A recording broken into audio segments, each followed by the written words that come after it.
Okay, so before the break, we were talking about probabilities and sort of reviewing some concepts. The main thing here, probability usually shows up when we're fairly young. We get our first introduction to it, and then it shows up in a lot of other math classes along the way. So the big thing here was about notation. So since we're very restricted for time, we can't go over, obviously can't go over every possible case in the classroom. And when y'all are confused about something and go look it up, you're probably going to see the formal math notation, which you might not be quite as familiar with the formal math notation as how to actually do the calculation. So I wanted to make sure and cover the notation.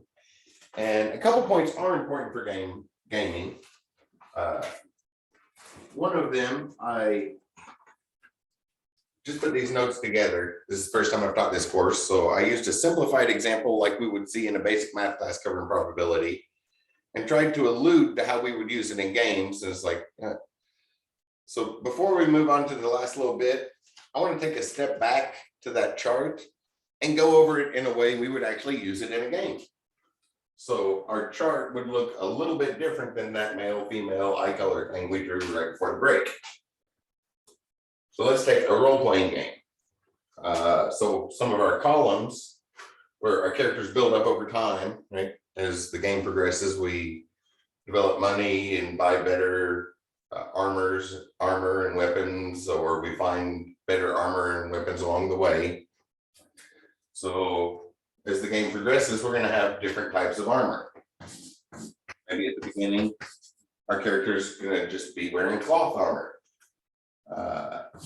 And then that can increase to a leather shield or leather armor, which we often hear about that in games. We always see that in role-playing games, but in America, when we think of leather, we think of like suede or at the most the black biker leather, right?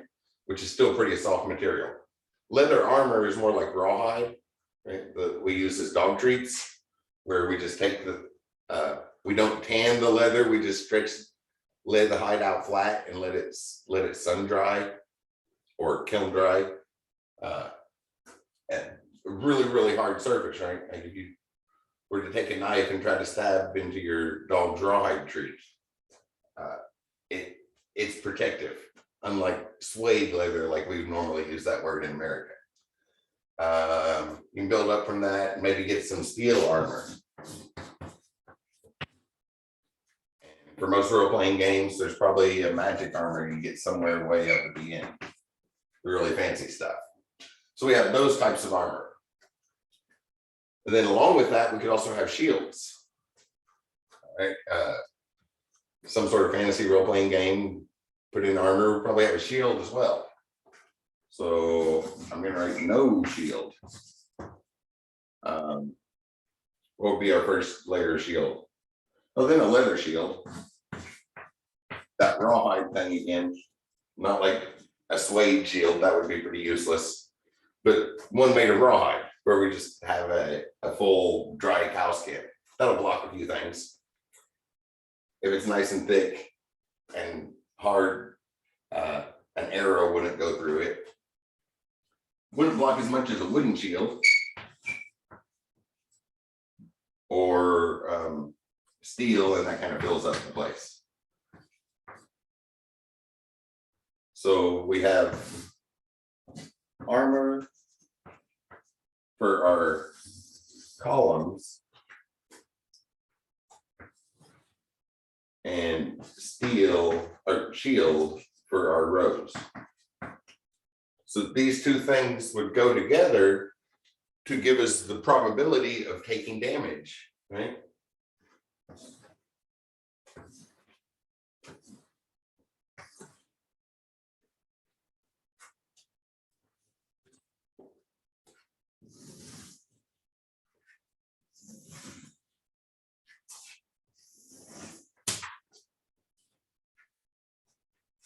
And then we could define different situations.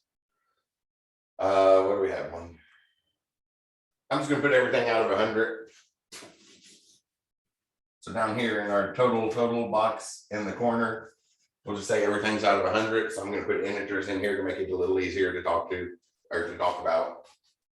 So if an enemy attacks and we're wearing cloth, there's a pretty good chance we're going to take damage. Don't want to make that certain though, right? Because if we're wearing cloth, our character is light and maneuverable. Real events from history, the reason when the Dorian invasion of Greece, the reason the Dorians were able to defeat the Mycenaeans, which had conquered huge areas because they had this fancy bronze armor and were almost unstoppable when they started marching. Then the Dorians came down from the mountains and they fought essentially, they fought wearing a loincloth at most. So they had such a mobility advantage over that heavy armor that the armored troops didn't stand a chance. So mobility counts for a lot. So it's not 100% chance, maybe 90%. If the same enemy attacks us and we're wearing leather, well, that leather is going to defend us some. So maybe it's more like 70% chance that we're going to take damage. So this is the probability of taking damage from a particular enemy attacking. Steel is going to protect us even more. So we're dropping down to under 50% chance. There's a better chance we're not going to get any damage than we will get damage. The magic armor is going to protect us a lot, but maybe not indefinitely. So we'll drop down to like a 10% chance there. And I'm just making up these numbers, so I didn't do a lot of forethought, but just sort of the idea of how we would use these charts to apply things. And then we get into combinations. So that's with no shield. If we have a cloth and a shield, well, then we're better protected. A cloth and a wooden shield, we have even better protection. Cloth, armor, or regular clothes, not armor, so we have lots of mobility, lots of free movement, and a nice sturdy shield. Well, that's going to cut us down to quite a bit. I'll just make up a 50 to put in there. So we end up with these different probabilities, and these are all percents. It's out of 100 as I'm making up these numbers. And the same thing will happen. Leather armor and a leather shield, we have more protection, so maybe 60%. But leather armor, wooden shield drops down to like 50-50. Leather armor and a steel shield, maybe there's only a 30% chance we take damage. And that pattern, hopefully you can see where that's going now, right? If we have steel armor and some type of shield, it's going to drop us down. If we're wearing steel armor, we don't have the mobility. We can't dodge as much. We can't get out of the way. So it's not going to drop us as much as the cloth. So maybe 38, because realistically, we'd start putting more interesting numbers in here.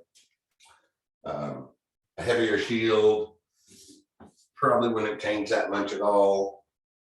And a really heavy shield might almost be counterproductive.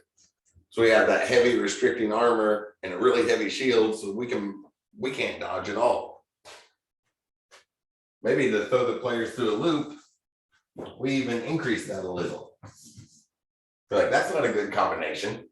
That's what steel armor and a steel shield is just going to be way too heavy for our character to do anything except stand there and get hit and run through their stamina points because it's really heavy to carry around. So we want to do that representation stuff. Then the magic armor is awesome. Having a shield doesn't affect our magic armor at all. So we have that intersection thing like we had before. Steel armor and leather shield.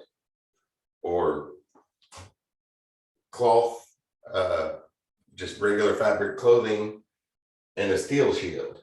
And that gives us a probability for how much or how likely a particular opponent is to actually land their blow.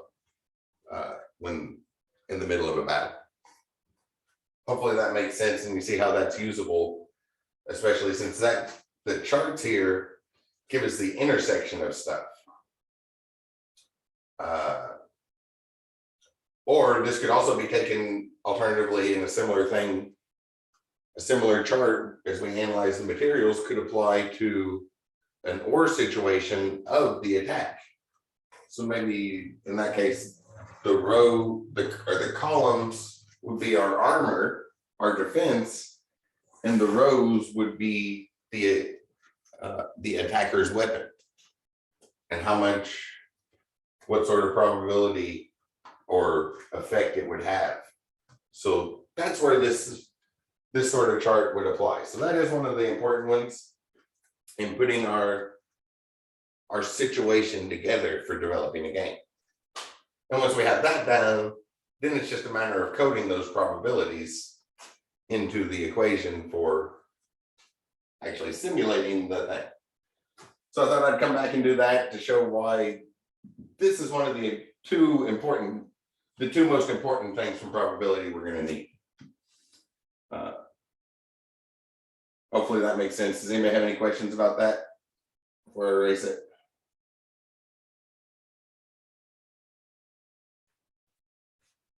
Okay, I assume that means no questions. And again, that's going to be very much like what I was just doing there.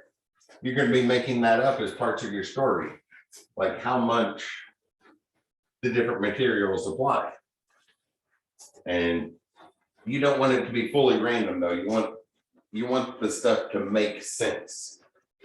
That way when you're playing the game, it makes perfect sense to the player why they want a certain combination of armor and shield in that case. Or in the case of the steel one I made up there, it makes sense why the steel armor and the steel shield are a bad thing to have at the same time. Because that's just too much weight for a character to do anything except stand there and get hit. And some of those blows will make it through there is an impact from that. So I probably should have drawn a chart like that the first time instead of the simplified version, because that's the thing we would actually use there. And it helps us mark out the intersections when the events aren't fully independent. That's another thing. We might also have independent events.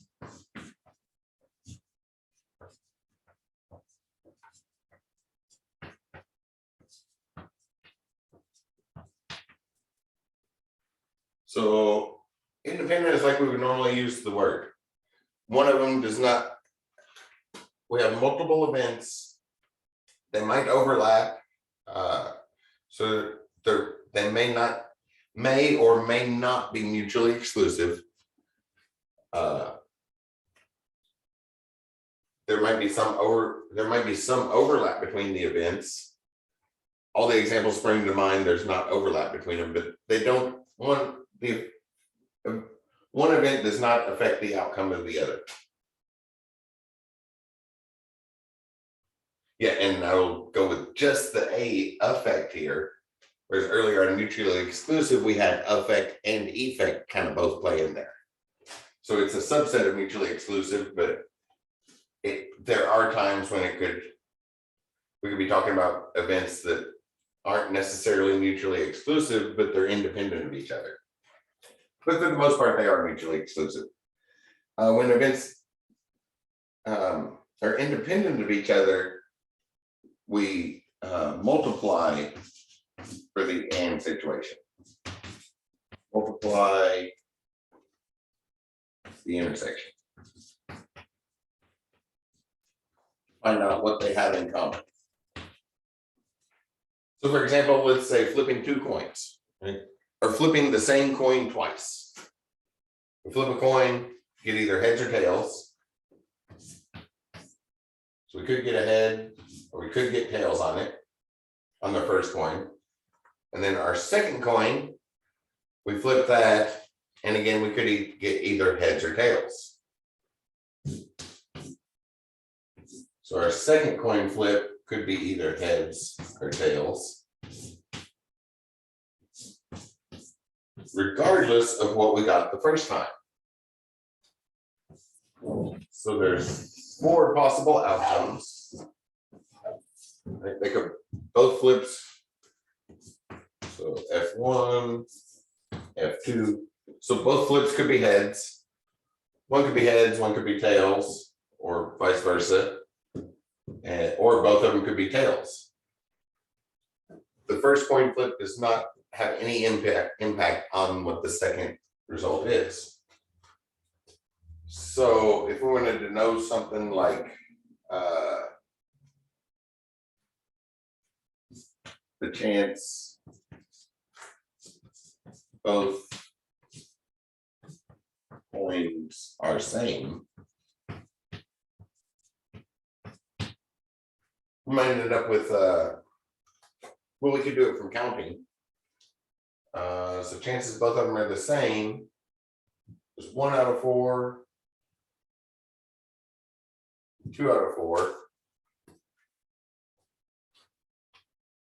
So we're back to 50-50 like a normal coin flip would be. But in general, we have a formula for this. So our intersection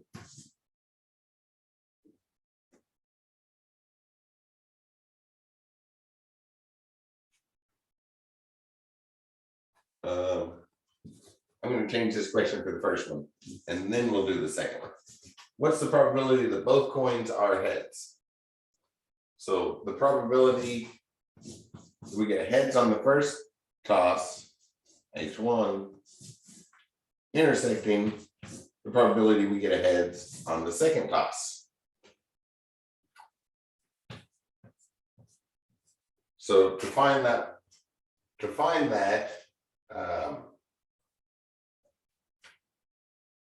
I should write the general form down first. The probability of an intersection on independent events is the product of those probabilities. So probability of A intersecting B is the same as the probability of A multiplied by the probability of B. And again, intersection, which is our AND situation, is the Venn diagram that looks like this. So we have event A, event B, and that little spot where they overlap is the intersection. So to find this one, we would multiply the probability of getting a heads on the first time, which would be 2 out of 4 possible chances, times the probability we get a heads on the second time, which again is 2 out of 4 chances. What's that give us? 4 out of 16,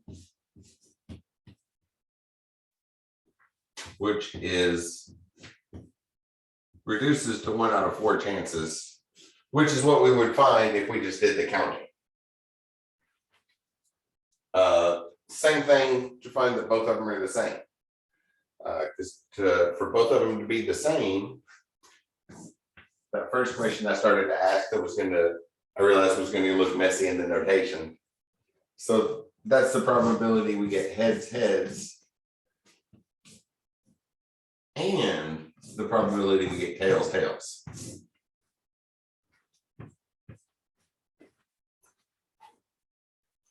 So the probability of getting both heads would be 1 out of 4.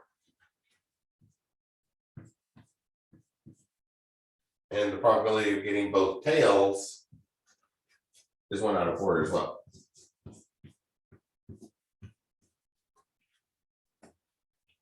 Which probably, when you do that multiplication, seems counterintuitive. So I'm going to write this here, and this sort of thing is going to show up when you're debugging stuff. So think about that counterintuitive part. That looks different than when we just counted it. And the reason why it looks different is in the notation here. So think about that for a little while. And the reason why is hidden in the notation. So hopefully you'll see that. But keep that in mind, and actually think through that situation, why our intuition on counting failed us in this case, because that will be important for game developers. No, right now, think through it later. And I will go over the reason why in our next class. But sometimes if we just do a quick glance and do some counting, we get something different than what the actual math formula tells us it should be. And if you realize what went wrong there, you'll see that this is the correct answer. But think about that later and see what you come up with. Is it okay if I erase this? Usually we don't have those intuition failing situations. I wanted to explicitly put one there so that y'all can think about it, because it will show up when you're debugging your code sometimes. Usually it's like this, with things that would be too difficult to count. So if they're independent, multiply them. That's where we multiply the ands. And if there's overlap between them, one of them affects the other, we kind of have to go a roundabout way to get there. Let's see. I had some examples in about dice, two-sided, six-sided dice here in my thing, but I'll come back to that.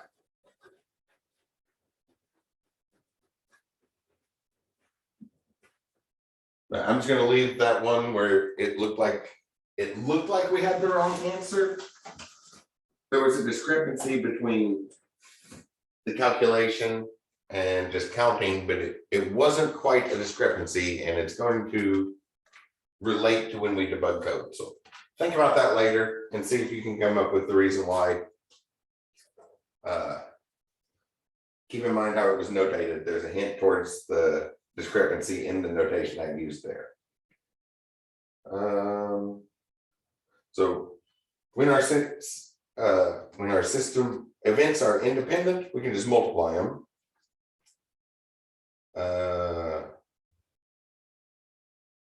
Some dice, that's just a counting thing.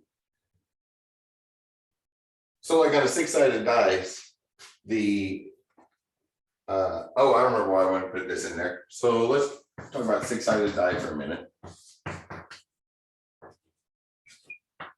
Common for board games. The concept here scales up to 20-sided die for a nice fun D&D game, but the basic concept still applies the same. We just need at least 6 sides to make a cube. Here's what you do a 4-sided die as well. Scales up or down.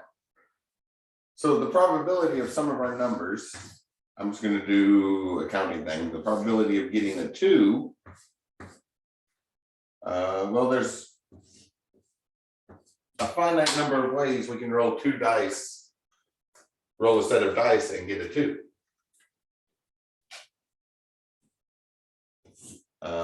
The first way is if our first dice gives us a 1 and our second dice gives us a 1. And the only other way is if well, actually there's only one way to do it. Can't really flip the order on that one. So there's only one way to do that. The probability of a 3 is a little bit different, right? So on that one, our first dice could be a 1 and our second dice could be a 2. Or the flip of that. We could get a 2 on the first dice and a 1 on the second dice. So there's 2 ways that could happen.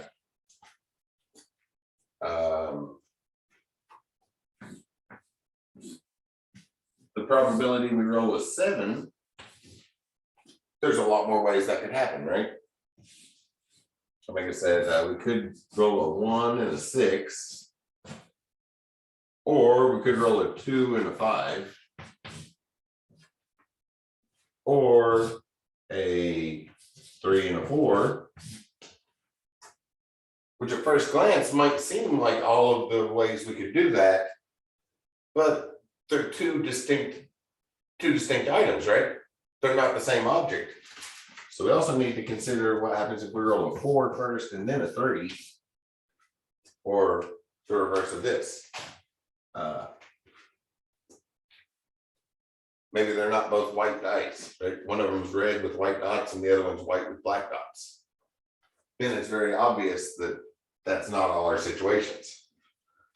Then a 5 and a 2, or a 6 and a 1.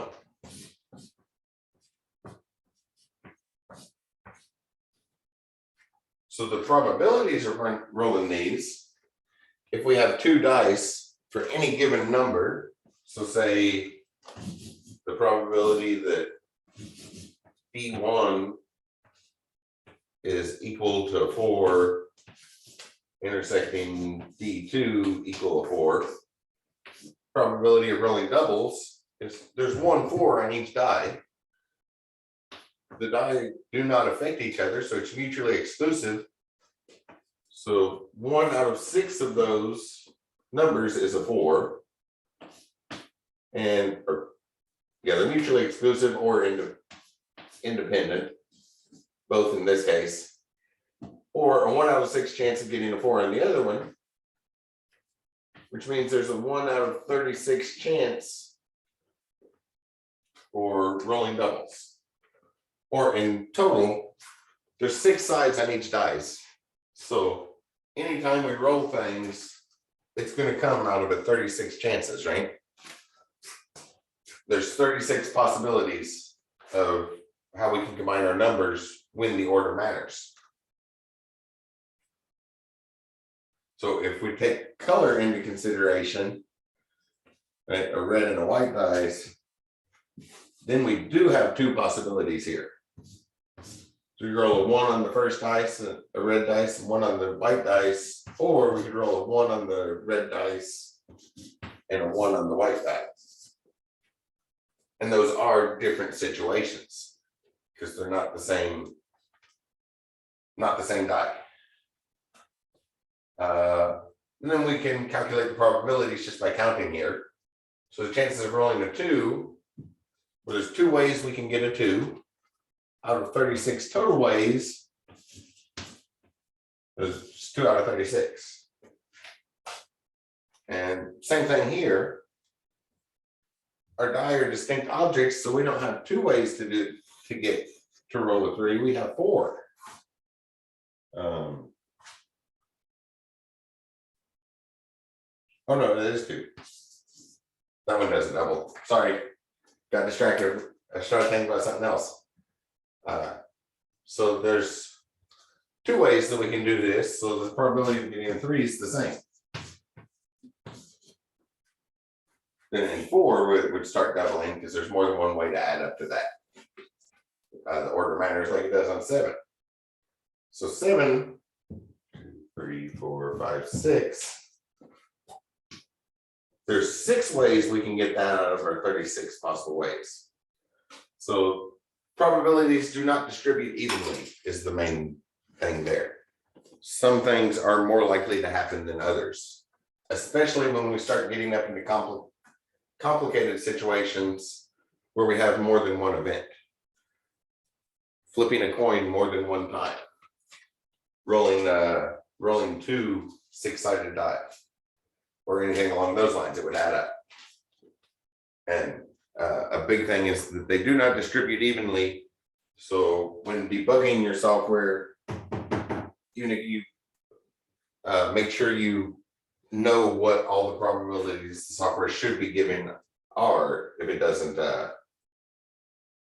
seem to be working out right. Okay, if I erase this, that was back to the accounting thing and a fairly straightforward process. Just keep in mind that they do not, as soon as we start making our situation more complicated, just into 2 things, they do not distribute evenly. So as it gets more and more complicated, that unevenness is going to expand even more. So that when we're up to something like all the different situations that could occur in a game, that's going to get a little, that distribution might get really funky and completely disrupt your intuition. So make sure you know what should be happening from the code you write.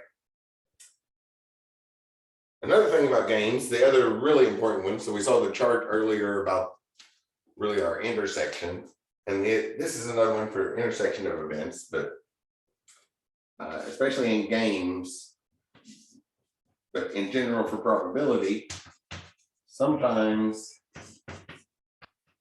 things happen sequentially.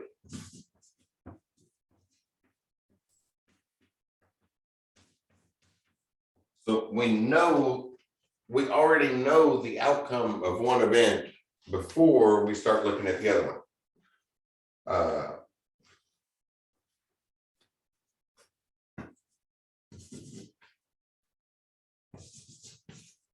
We know, or we're given that one thing has already happened.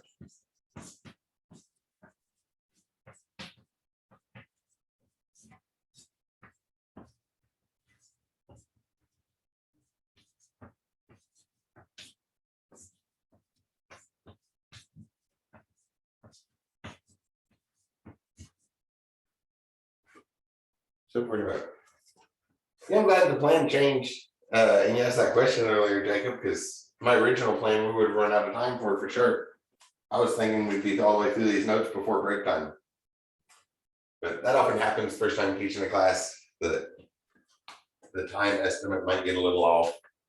So this should immediately catch your attention as something that's going to happen in a game, right? Things happen given that we already know something. Our notation for this looks like the probability of event A given that event B has occurred.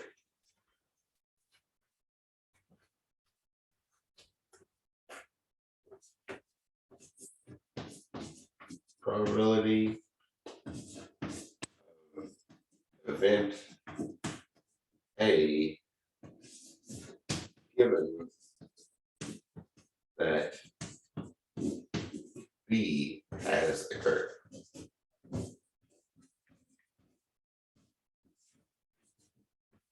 I would read that, and the formula for this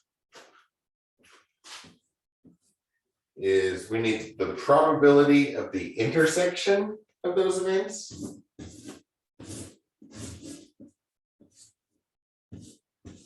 We take the probability that those events will intersect and divide off the part we already know, the probability of the one that's already happened. We don't need the full intersection because the intersection of those events is like starting from scratch. We don't know anything. We have to take both probabilities. When they're independent, we multiply them. But when we know that one of them has definitely occurred, we can take the probability of that intersection, which will be in that big table that I just drew a moment ago, and divide off the probability of one of them happening by itself and figure out the probability that a certain thing should happen. Or this one gives us a formula for the intersection when they're not independent. This one can be a lot easier to find. When we know one event has happened, what's the likelihood that something else is going to follow from that? And when our events aren't independent, we don't have a nice formula for the intersection. So we can solve this just with some algebra. If we multiply both sides by the probability of event B, we have the probability of A intersecting B is the probability of event A happening given event B has already happened times the probability of event B. If our events aren't independent, we don't have a nice formula for them. But this is something that we can usually determine from the situation. So this is something we will know more often than than this when we don't have independent events. And this will be very important in games. This is the probability we're probably going to use most often in games as the next random event. Often depends heavily on previous random events, right? Kind of like that big chart that was up here. The amount of damage we take from an enemy depends on what type of armor we're wearing and what type of shield we're carrying. So the event actually occurring in the game depends very heavily on stuff that's already happened. And I put a note here to finish out these notes to tie this in. This one we also want to be dynamic, and I'll put a note here in these notes referring back to that dynamic aspect with the storytelling stuff we talked about last week, I think, maybe the week before, but we talked previously about storytelling and some tips there. And one of the things from the creative writing teacher in her notes that she shared with us was to avoid the stories that are this happened and this happened and this happened and this happened, and that pattern continues, right? It's non-dynamic. It's just a straight line flow that can be kind of boring in a game, right? We want it to change up a little. We want it to be dynamic and the flow to change, which depends on things like that. The likelihood that event A happening depends on event B, which already occurred. So we need the probability of event A to change dynamically, basically. Or we'll need an intersection of events. We need two events to occur, but we might not know it. I guess we could also, from that chart I drew earlier, all we had was intersections, right? We had leather armor and steel shield, or magic armor and no shield. But where the rows and columns intersected, all we had was that and situation. But maybe we want to know one or the other, right? We're wearing armor and wearing steel armor, carrying a wooden shield, but in the middle of the fight, we drop our shield. So we need to know how to change those probabilities of taking damage from an enemy's blow based off this not holding the shield. And just some simple algebra. If we divide off this, it gives us that probability that was not in the chart. It is the probability of our intersection divided by the probability of that given. So we can do some simple algebra on those and find probabilities that aren't in our, like that chart we made, which is an easier situation to think through. To find out how much that's going to affect, dropping the shield is going to affect that damage taken. So that's kind of an important one. I wanted to refer to some examples. So I just grabbed one of the probability books I have off the shelf to kind of read some of those questions, make sure it makes sense of what's going on with those. So from the section on conditional probability, things like, suppose 15% of a population of a country are unemployed women and a total of 25% are unemployed. What percent of the unemployed are women? So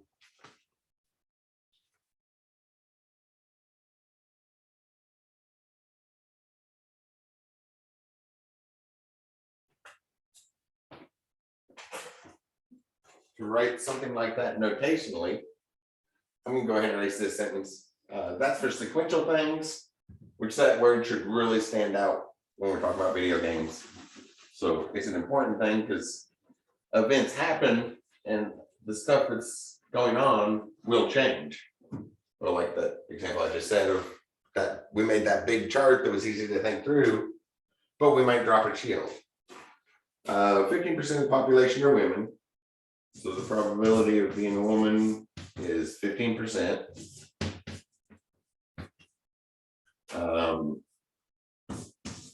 Probability of being unemployed is 25%. And what percent of the unemployed,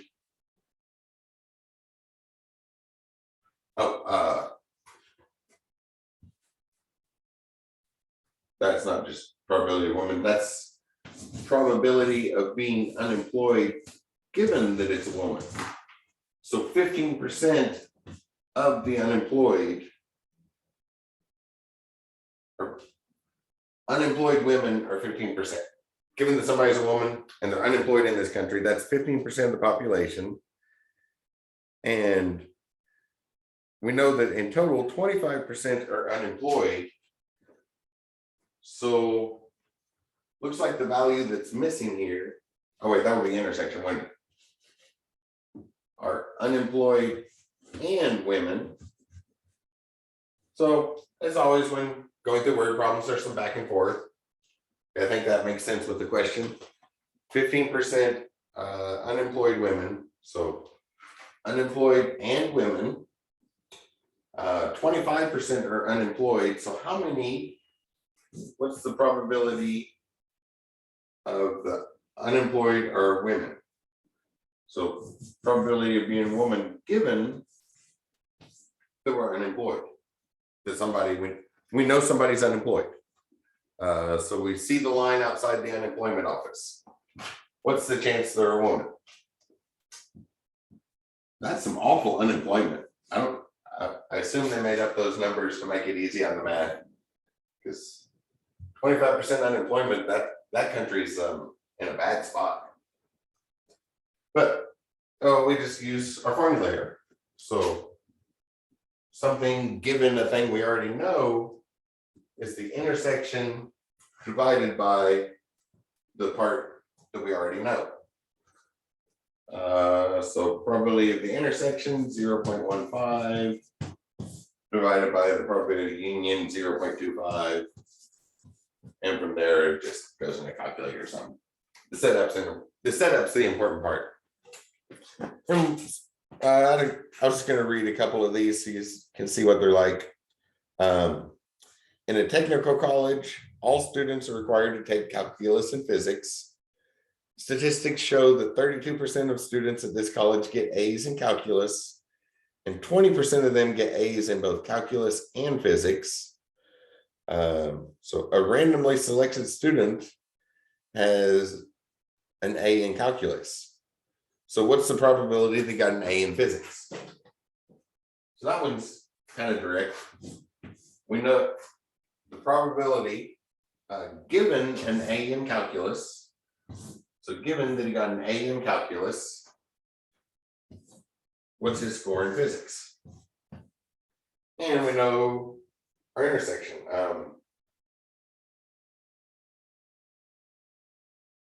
20% get A's in both. So 0.2 for where A in physics intersects A in calculus. And what was the other number? 32% get A's in calculus.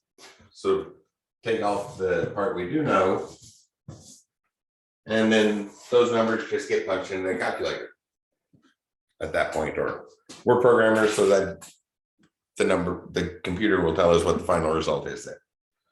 I just wanted to kind of look at what some of these look like. In throwing two fair dice, what is the probability they sum to 5 if they land on different numbers? So we know for certain those two dice, we did not roll doubles. So given the probability that we did not roll doubles, what's the probability they sum to 5? I had the probability of doubles on the board earlier. That's 1 out of 36. 1 out of 36 chance of rolling doubles. And to sum to 5, we could do 1 and a 4, or 4 and a 1, a 2 and a 3, or 3 and a 2. So there's 4 out of 36 ways that could happen. So we would take that 4 out of 36 and divide by 1 out of 36. And that would give us,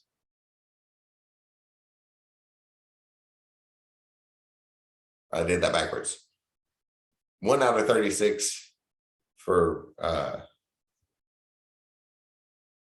1 out of 36. Yeah, the 136 divided by the 436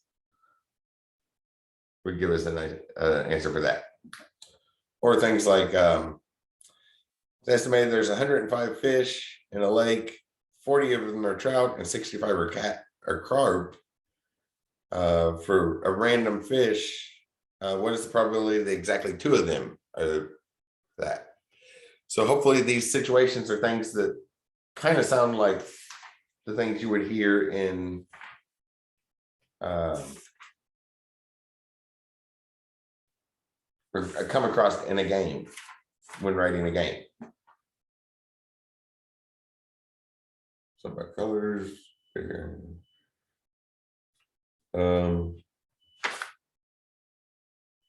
And after that, the questions get really complicated as well, because that was a book from a 500 level class. But hopefully that makes sense, especially for games. Sometimes we already know something for certain has happened, in which case we need to calculate another probability given that something already happened. So it just plugs in that formula. Or when our events are not independent, that given situation can find the intersection or tell us how to code up the formula to code up for the probability we don't know from the ones we do. So kind of an important one there. The basic idea of probability. So on the quiz, expect one of those chart things, like I'll give you the data, I'll probably draw out the chart and then ask you some questions. I'll put together 3 or 4 questions, so the quiz will randomly choose one of them. So if you take it 2 or 3 times, you'll see different questions, similar but different questions. And then the other one, so one of those big chart questions looking for intersection of events, and something with this formula, probably using this formula to look for an intersection that is not an independent event, because well, when we're writing games, that's the ones we care about the most. When we have multiple probabilities, what happens when both of those things are happening together? Should they be happening? How likely is it? Those sort of situations. But one of the big things for tonight is the idea there, the notation. Because if you get confused about stuff and go to look it up, you're going to see the formal math notation. And I wanted to make sure you know how to read that. That was something we could cover in class. The other thing for tonight, well, I was thinking that would be much shorter than it was. I'm going to try to jump into the Unity example. We'll do a Unity example on Monday then. There's a question about sharing the projects with each other, the homework, and we set up a discussion board. But if we're sharing our Unity projects, we need to worry about version control. So it is kind of automated in Unity. There's an automated version of it. And we can also do sometimes we have to do manual stuff, but everybody in this class, since I've already graded y'all's work, we are using somewhat compatible versions. Really, the last year or so, most of the improvements for Unity were related to the augmented reality games. Well, for one, because they wanted to add that in there, and 2, because NASA needs them to make that. NASA requested them to do that for some stuff. So they had to get the augmented reality stuff together for what's going to be the new helmets at NASA, and the heads-up displays on the new helmets at NASA. So that's been the biggest change. And well, you might want to do some augmented reality for your final project. We weren't really going to talk about a whole lot of that in class, but the core idea should make sense, right? We have our virtual model, and instead of putting that in front of a virtual background, we just use our camera to get the live time real background and put our virtual model in the real background. So the logic of how a fully virtual game converts over to an augmented reality should seem very obvious, but that's the latest changes in Unity. So the last changes over the last year or so, a little bit more than a year now, really all affected the augmented reality, and the rest of their stuff has been running great for a while, so they haven't really changed the other stuff. So our versions are close to compatible with each other, what everybody's in here is using. So we can use the automated version control. So let's take a look at that real quick. Share the screen. And oh, cool. I'm already on LiveLearn. So I will grab somebody's homework and do this.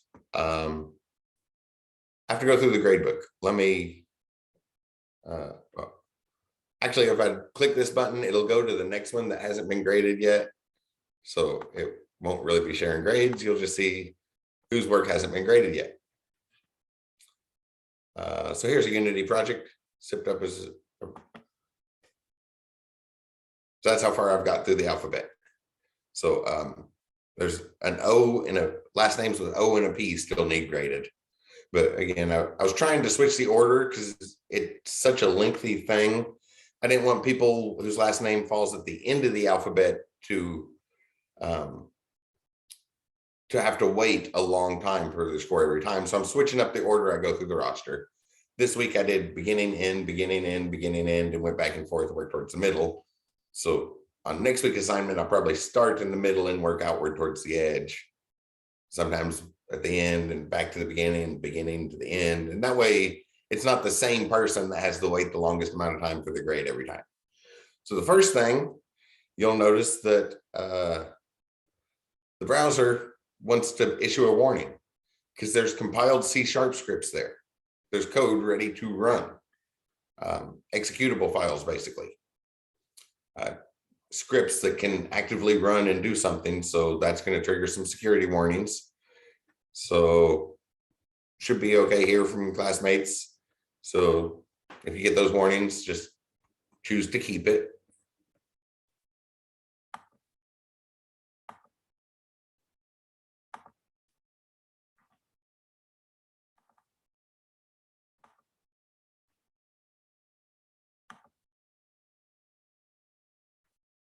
Oh, it just made the somebody left sound. Oh, Jacob. So he must have left. He was the one that asked this question. So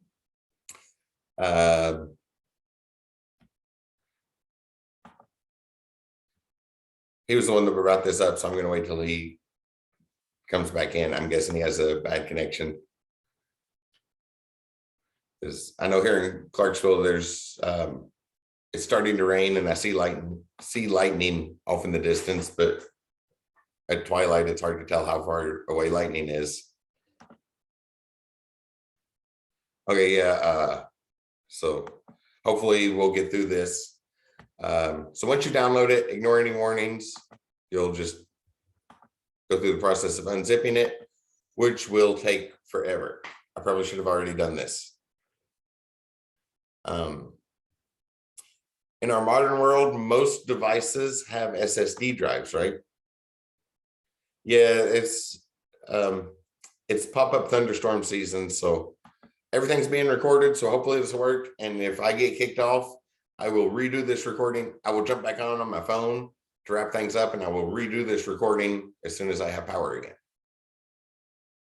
Which actually I have the thing downloaded so I could redo the recording without the Zoom call and then get that to you soon. But you'll notice it's really, really slow. Look at those speeds. And that's just because of how many files there are. In our modern world, most things have SSD drives. I need to do something to pass the time while that happens. So let's talk about some hardware things. That relates to games. Are there any systems that still use CDs or DVDs that are just legacy systems people keep around for nostalgia? The Xbox and the PlayStation 4, the new consoles still do. The PlayStation 4 still does? Okay. Well, I mean, they're all they're Blu-rays, but I mean, they still, I mean, heck, actually, right.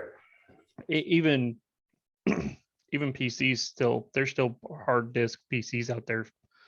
Yeah. They Yeah, still so make that was the physical one that I copies. was going to talk about. So back in the day, that's what we had. We had those magnetic discs that would spin around,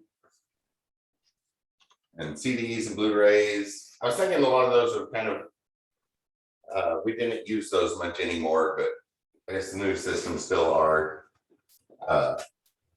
I haven't had money to shell out on things in a while, so I haven't even been shopping for new systems. I haven't had time to play any games or anything either. Actually, whenever I play games, I go play the classic Nintendo games that reminded me of my childhood. Kind of like whenever I pull up a TV show to watch, I watch the cartoons I watched back in the 80s. Maybe it's a middle-aged nostalgia thing. So even when I do stuff, I've been going very old school. But when we had those magnetic discs, they would spin around, and there was a magnet. We put magnetic data on them, and then we had an actual magnet that would move back and forth. So our magnet would move in and out to the appropriate spot while that disc spun around, and then it would read the data. So the biggest delay in retrieval time had to do with, still a minute left, had to do with getting that magnet in place and the disc spinning to where it needed to be. With solid state drives,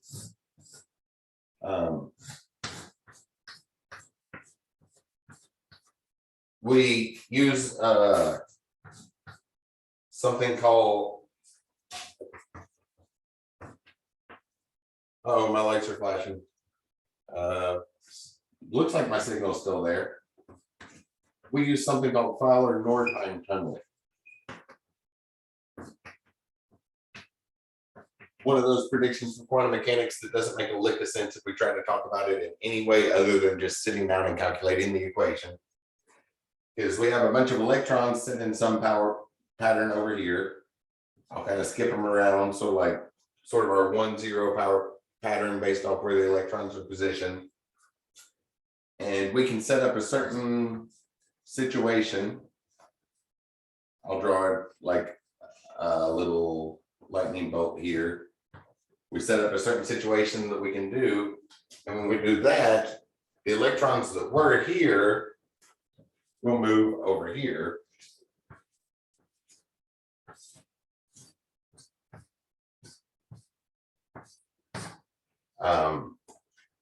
And it's one of those odd things from quantum mechanics because they were here and then they're here and they're never anywhere in between. So saying that they move there is a little bit wrong. But our retrieval time is just, we do this event and then we get the data from that spot. Then we do that event on the next row and we get the data from that row. And the retrieval time is purely how much data we are reading. So back in the day of the mechanic, where our delay was the mechanical stuff getting into place, it was a lot more efficient to have one great big file. Just like what we did with sprite sheets. We'd have one great big file that had all of our images. That way we only had to move our read head once and then read that whole file in, and then we'd split those images up once we got it. But with solid state drives, it's actually a lot more efficient to have lots of our data scattered into small files all over the place. So we have lots of different files to retrieve. So that's why we get things like that, that extract rate, which just finished. But before I went over there and passed the time, you saw those exchange rates were down in the kilobits, right? On the same hard drive, right? It was already downloaded. So I'm just moving it from one spot on the hard drive to another. And that's because of how many files there are. So when we package projects anymore, the more common way to do it is work with solid state drives so that we have thousands of small files. So the quick summary of it is with the old technology, the spinning disk that had, and the read head that had to be moved into place, it was more efficient to have one file with 1,000 lines And with solid state drives, it's more efficient to have 1,000 files with one line each. So that change there led to the other stuff. My power flashed at least once. Can you all still hear me? Anybody? Yes. Yeah, Okay. you're good. Okay, so once we get that unzipped, then we're ready to open it in Unity. So we'll go over to Unity Hub. And it looked like Jacob got kicked off again. He was the one that asked this question. So I'll make sure and make the recording still going. So it looks like the recording's good. So we'll go over here and open a new project because it already exists. We just downloaded it. We're over to downloads. Here's the one we downloaded. And you all know when we zip up a file, we get another folder there, right? It puts it inside of another folder. So our original folder's down here. So just go through until you see the assets folder. And the one holding the assets folder is the one we want. That's the one I always look for. And you'll get this message. So editor version not installed. So this was created on 2023.23F1, which is apparently different than the editor version I have. But all of us have something close together, and the only changes are in augmented reality. So we can go in and manually do all the adjustments and confirm stuff. And in the long run, you'll want to make sure the version it was created on is compatible with yours. But if it's compatible with yours, which all of ours are, so it'll be fine for the class here, we can just choose another editor version, install the appropriate one. So could go download that one. I have 2023.31. I think that last message said 23. So there's a couple changes between those. I already looked up what they are. We could do things. Might have to work on platforms. But the automated system, if they're compatible, which all of ours are, you should be able to just hit open. And it'll ask about changing the editor. Get this message. The problem with updating and stuff, it might take a while, and you're sure you want to change it. Give them some things like that. And the automated process should be good for everybody. There's one more box we have to click on. And then you'll get this message saying it does not match, and blah, blah, blah, blah. But for all of us, it should be good. You shouldn't have to go look anything up for your classmates because I've already ran stuff from everybody's version. The only changes since anybody's version have happened in the augmented reality things. Then it should open. The other thing is if it was created on a Mac and you're on a PC, the build settings will be configured for building a Mac game, which you'll have to reconfigure those, which takes even longer. Or vice versa. If it was created on a PC and you're on a Mac, the build settings for the game will be set to create a PC version of the game, which won't work on a Mac. So you'll have to reconfigure the build settings, which will take a little bit of time. But then it's just open it. So basically, you should be good to just go right through all those messages. Though in the long run, you're going to want to make sure and grab the version numbers, like what it was created on and what yours is. And then on that last message, check the numbers there and pop those in Google to look over the list of changes and make sure that everything will work before you try to open it. Because it will cause a big crack. It can cause a big.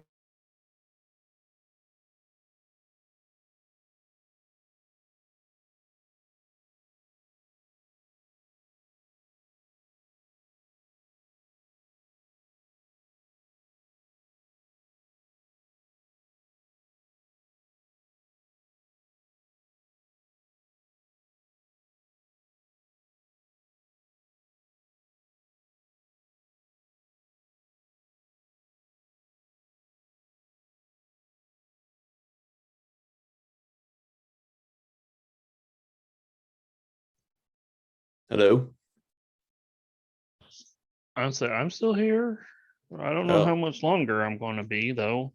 My lights were just flickering, so I thought maybe it was me.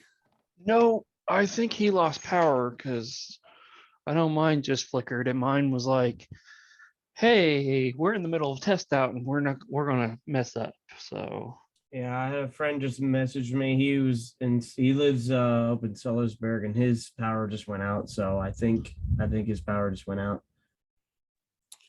If he gets back on here in another minute or two, we should be like, oh my God, you've been gone for 5 years. Yeah.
Oh, sorry, y'all.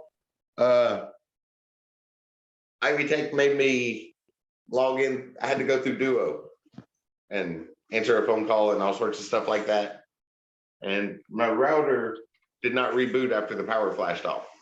So the end of that is on a recording. We were at the end. So basically in this class, just accept lots of messages. There will be one more, I think is where the power cut off.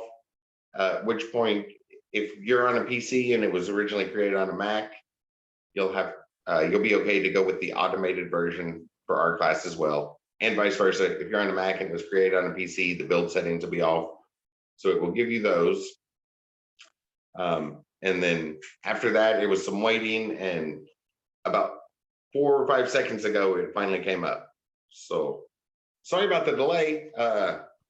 The Ivy Tech system made me go through Duo so before I could log on to Zoom, which was a little inconvenient because then I had to answer a phone call to the phone I was trying to access the system through. That doesn't really seem very secure to me.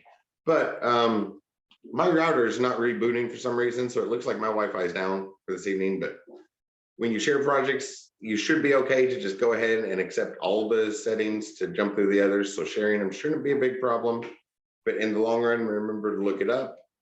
And otherwise, hopefully that notation that we looked at with probability, that'll be useful if you ever have to look things up. And yeah, I'm not sure why my router's not rebooting, but it looks like it's probably a good time to wrap up anyway. So I'll go ahead and stop the recording. I'll be available to answer my phone, but until I figure out why my router is not rebooting after that little flash of power, I may not be able to jump back on be as helpful for questions. But as always, until our 8:50, I will be sitting here ready to answer any questions if you have them. Does anybody have any questions before we wrap up here?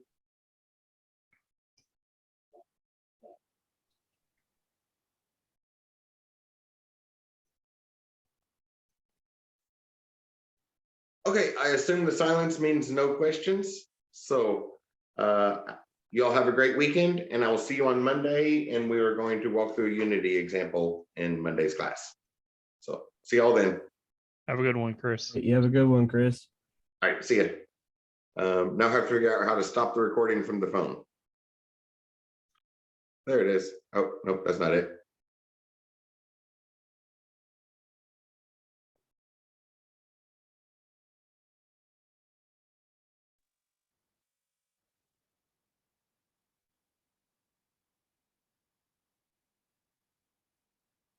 Well, that's not it either. Oh, there it is.